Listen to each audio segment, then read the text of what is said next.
pardon the glasses. I gotta get in close because there's really no need. My son needs to hear any of this. I was walking down the sidewalk yesterday when I saw this young couple walking towards me, probably high school kids, maybe late junior high school kids. And as they walked towards me, they were bumping shoulders occasionally. And then she said, "Not after what you said to me yesterday." And her look was 1/4 angry and 3/4 ecstatic to be walking with him and saying what she was saying about yesterday, how he'd angered or embarrassed her with his brash, unfounded what? Proclamations?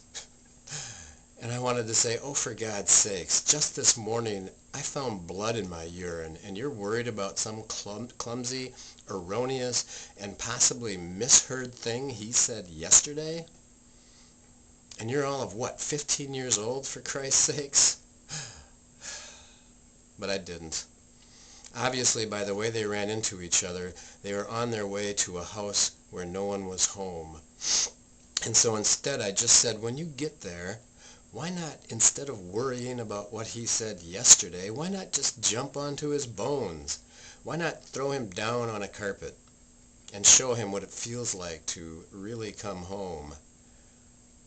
Why not grab a couple Dixie cups and fill them with red wine and sip slowly, kissing every now and then?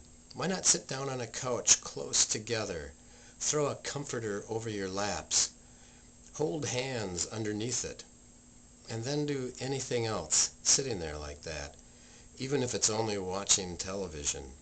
What the fuck? What he said yesterday. You waste a minute of this on that. Well, you just wait until you understand all the ins and outs of yesterday, how even the slightest consideration of the implications of yesterday can screw up and flush down the john even the best today. And then see if you give a rat's ass about what he said yesterday. Try getting up early at the age of 50, creaking over the cold floor to stand over the bowl and not, for the life of you, being able to piss. And then, finally, when you do, the first thing out is a junk load of blood, followed by a drizzly stream of some whatnot a dog might have unloaded to mark the ditch where it was just about to fall into dead.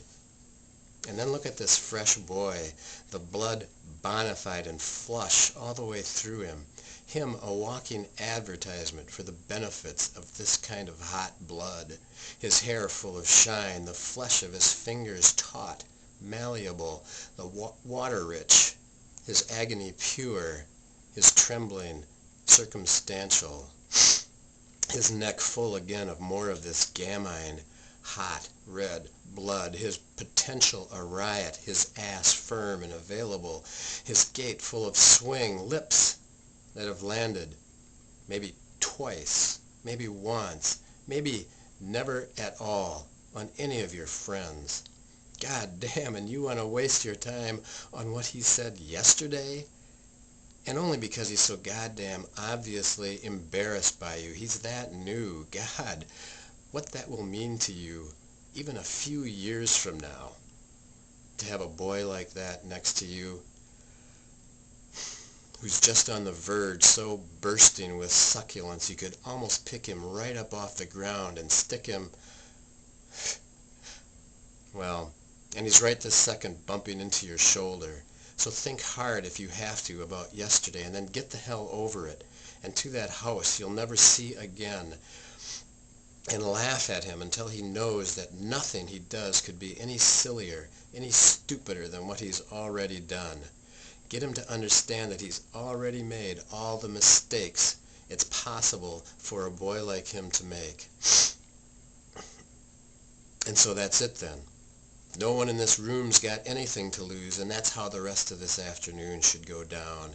And then tomorrow you can say to him, as you're walking this same sidewalk together, as you inevitably will, and it's not even boring yet, this walking home together the same way every day, you can say to him, well, Hell, bitch boyfriend, after what we did yesterday, let's just bring a whole hell of a lot of that home with us today, and then fuck the blood in the piss, fuck the aug, and the ache, and the crank, fuck the shakes, and the pulled muscles, and the crone, and the black dogs, and the cold snap, fuck the trees, fuck the dawn.